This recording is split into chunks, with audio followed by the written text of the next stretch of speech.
Hi guys, നമ്മൾ വിളക്ക് കത്തിക്കാൻ പോവുകയാണ്. അപ്പോൾ വിളക്ക് കത്തിക്കാനായിട്ട് എണ്ണ ഒഴിച്ചു കൊടുത്തിട്ടുണ്ട് വിളക്കിൽ. അതിനുശേഷം വിളക്ക് തിരി ഇട്ട് കൊടുത്തിട്ടുണ്ട്. അതിനുശേഷം സാമ്പ്രാണിത്തിരി ഇട്ട് കൊടുത്തിട്ടുണ്ട്. അപ്പോൾ അതിനുശേഷം വിളക്കിനെ ഒരുക്കി വച്ചിരിക്കുന്ന ആ ഒരു പിക്ചറാണ് അല്ലെങ്കിൽ വീഡിയോ ആണ് ഞാനിവിടെ ക്യാപ്ചർ ചെയ്ത് വെച്ചിട്ടുള്ളത്. അതിനുശേഷം നമ്മൾ നെരുപ്പോട് കത്തിക്കുന്ന ഒരു പ്രോസസ്സ് ഇവിടെ ഉണ്ട്. നെരുപ്പോടെന്ന് പറയുമ്പോഴത്തേക്കും വിളക്ക് കത്തിക്കുന്നതിന് മുമ്പ് വീടിന് പുറത്തായിട്ട് നമ്മളൊരു തീ കത്തിക്കുന്ന ഒരു പ്രോസസ്സാണ്. അതിനെ എല്ലാ സ്ഥലത്തും നെരുപ്പോടെന്നാണോ പറയുന്നതെന്ന് എനിക്കറിയില്ല. എൻ്റെ ഇവിടെ നെരുപ്പോടെന്നാണ് പറയുന്നത്.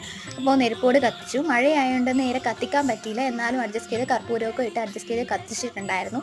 എന്നാലും അത് മഴ പെയ്യുന്നുണ്ട്, അണയുന്നില്ല എന്ന രീതിയിലായിരുന്നു. പിന്നെ ഞാൻ എൻ്റെ കോല ഇട്ട് വെച്ചിട്ടുണ്ടായിരുന്നു. അതെല്ലാം മഴയത്ത് പോയിട്ടുണ്ടായിരുന്നു. അമ്മ നന്നായിട്ട് ഇടും, എനിക്ക് വലുതായിട്ട് അറിയത്തില്ല കേട്ടോ. അമ്മ ഇടുമ്പോഴത്തേനും ഞാൻ ഒരു ദിവസം വീഡിയോ എടുക്കാം കേട്ടോ. അത് കഴിഞ്ഞ് വിളക്ക് കത്തിച്ചിരിക്കുകയാണ്. അപ്പോൾ ഇതാണ് എൻ്റെ വീട്ടിൽ സന്ധ്യാസമയത്ത് വിളക്ക് കത്തിക്കുന്ന ആ ഒരു രീതി. അപ്പോൾ ഇന്നത്തെ വീഡിയോ ഇഷ്ടപ്പെട്ടിട്ടുണ്ടെങ്കിൽ ലൈക്ക് ചെയ്യുക, ഷെയർ ചെയ്യുക, കമൻറ്റ് ചെയ്യുക, സബ്സ്ക്രൈബും ചെയ്യാൻ മറക്കരുത്. ബൈ.